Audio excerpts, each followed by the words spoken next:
Welcome to SVG-TV News for Thursday, January 15th, 2015. I am Jennifer Richardson with the details. The search and rescue operation for the two missing students in the rock gutter accident continues. And according to a statement today from Prime Minister Dr. Rav Gonsalves, the search will persist until the bodies are found or until the professionals in consultation with the families consider otherwise. Yesterday, January the 14th, Wednesday, the post-mortem examination was carried out on the deceased students. A tentative date for the funeral has been set for Sunday, January the 25th at the Fancy Hard Court. Further announcements on the funeral arrangements would be made. The parents of the deceased students want a single funeral and burial ceremony. The parents have requested the services of the New Haven Funeral Home. The Cabinet Secretary, acting under my instructions, have been interfacing with the families, Mrs. De Silva of New Haven, and all the other interested parties on the funeral arrangements. She will continue to do so. Meanwhile, Dr. Gonsalves says the new date for the presentation of budget is Wednesday, January 28th at 4 p.m. Appropriation Bill 2015 is expected to be enacted within the constitutional time frame following the usual budget debate. The estimates of 2015 have already been accorded parliamentary approval in keeping with the Constitution of St. Vincent and the Grenadines. From yesterday, Wednesday, January the 14th, the flags are being flown at half-mast until further notice. A day of national mourning will soon be announced. I have been in consultations with the families on this matter. Last night at a large third night gathering at the Fancy Government School, the community accepted a suggestion that such a declaration ought not to be made before the two missing students are found or the search and rescue operation is called off. Director of the National Emergency Management Organization, Howie Prince, is appealing for assistance at the crisis center in the form of meals and snacks. He said the crisis center has been established to provide guidance to victims and families of the Fancy minibus accident. Prince said that at this time, many of the counselors are trying to comfort victims and their relatives, and the availability of a meal would aid in making things easier. People can offer to buy food, purchase food for the counselors and the people who are here, because you can understand how difficult it is for somebody who has just lost their child, their grandchildren. They're not going home to put on a pot. They can't even think about it at this moment. So if we offer them space here at the center, we also have to offer them some food, some comfort, cots for people who just want to lie down for a while, water so that people can have a constant supply of clean drinking water. And that's what we're doing. NEMO is at the coordinating end of making sure that services that are needed most at this point are provided to the families who are grieving. The NEMO director also pointed out that many students at the North Union Secondary School also need assistance. Scores of students collapsed when the news broke about what has happened with this accident yesterday. So that school had to be closed for the day. And the ministry had to move, our education had to move very rapidly in finding counselors and attaching them to the school so that those students could at least be given some comfort, given the very sudden news that landed on them that many of their friends who they'd seen every day would no longer be visiting them, would no longer be seen.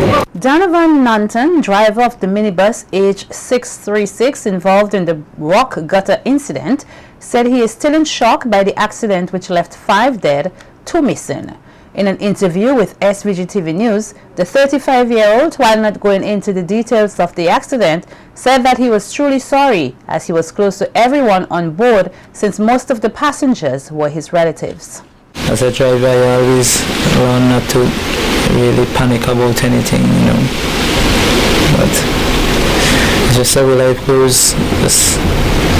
I'm not really feeling it for myself so much, but for the others, for the relatives and the life that has lost, that just make me feel shake down. Knowing that, you know. they're gonna look at me as kind of weird. It's all just God. It's just God. I don't know, if it wasn't for Him, even me would have lost my life as well. It's like in that tragedy, on my last breath, that is when help come to me and save me from junk as well. As a driver, I always learn not to really panic about anything, you know. But it's just how life goes. I'm not really feeling it for myself so much, but for the others, for the relatives and the life that has lost, that just make me feel shake down. Knowing that, you know, they're gonna look at me as kind of weird. It's all just God. It's just God. I don't know, if it wasn't for Him, even me would have lost my life as well. It's like in that tragedy, on my last breath, that is when help come to me and save me from junk as well. The born-again Christian said he is holding strong to his faith in God and the support of his family and friends. Leave everything in the hands of God, because only God can judge me. And I know that everything is in His hands, so I'm not worrying too much about anything. All I debating on is like, you know, let God have His way. Whatever it is will, let it be done. I just wanna, you know, take time out to tell those relatives of those lost lives, you know, I'm sorry. If I could have saved everybody, I would, but I just couldn't save everybody. Meanwhile, Bernadine Nanton, mother of the driver in the fancy minibus accident, also expressed sorrow over the calamity. She said she's praying for those involved in the tragedy. My heart goes out to the parent that lose the children, because I know what it's like to lose a child. And I sorry for them more than I pray for them too, more than I even pray for myself at this moment. And from now on, I wouldn't study to go back to Canada for a couple of days, because I had to stop and be supportive to my son. And I feel proud of him, that he is a hero, because God chose him for a purpose and He saved his life for a purpose. That's why He could have saved so many children. He had to save them. He told me how He had to save them, put them on a rock, and that when He go back for the last two is that when he get damaged and somebody else have to come and save him. Meanwhile, more tragedy has struck this nation as two Vincentian children die in a motor vehicle accident in St. Lucia. According to reports, a truck being driven by 54-year-old Thomas Arthur of Daglos Castries crashed into a utility pole. Others on board at the time were 58-year-old Margarita Antoine and two Vincentians, 6-year-old David Agard and 4-year-old Benjamin Agard. The truck reportedly burst into flames on impact, and what is believed to be the charred bodies of Thomas Arthur, Margarita Antoine and David Agard were later recovered from the said vehicle. Benjamin Agard, who sustained burns to the body in addition to other injuries, was transported to the Victoria Hospital, where he later succumbed to his injuries. Still to come, body of elderly male found floating in Clare Valley waters. More stories on the local scene when SVG-TV News continues. Don't go away.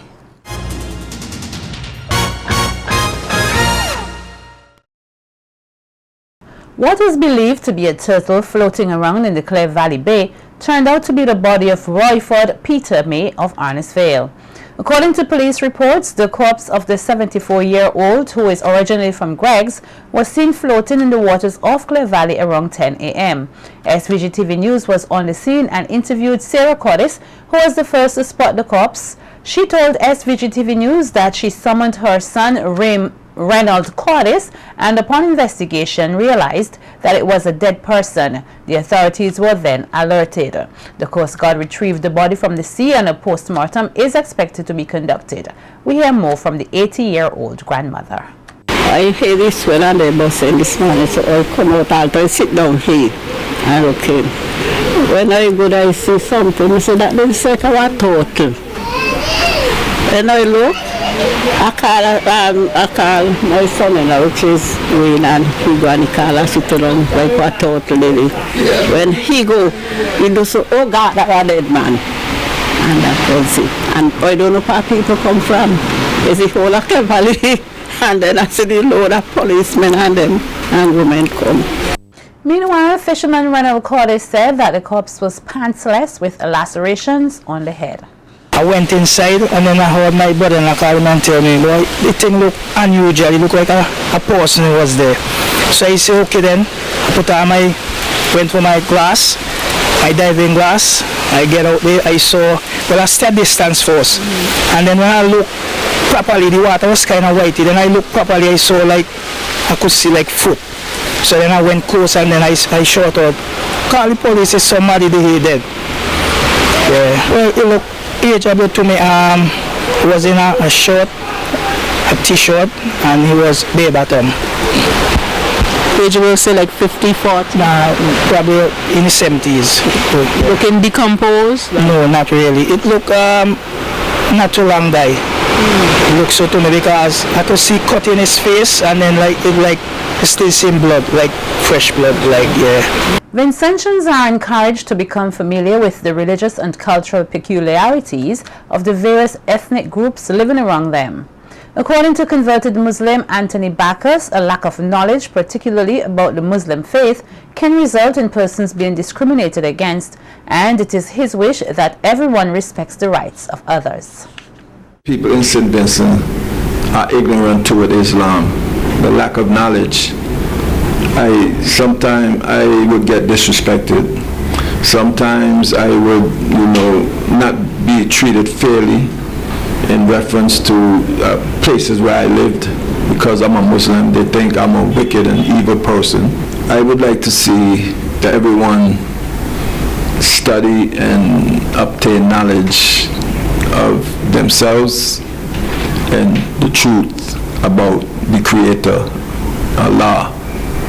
They need to study and read and find out exactly what Islam is all about. Vice President of the St. Vincent Bar Association, Dwayne Daniel, and lawyer Nicole Sylvester have raised concern over the failure of the bailiffs at the magistrate court to have civil summons served on defendants within reasonable time.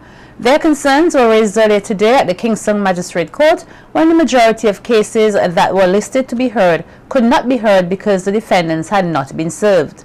A call was therefore made to put the appropriate measures in place for private bailiffs to be used. In response, the magistrate said that the concern will be put to the authorities to have the matter speedily addressed.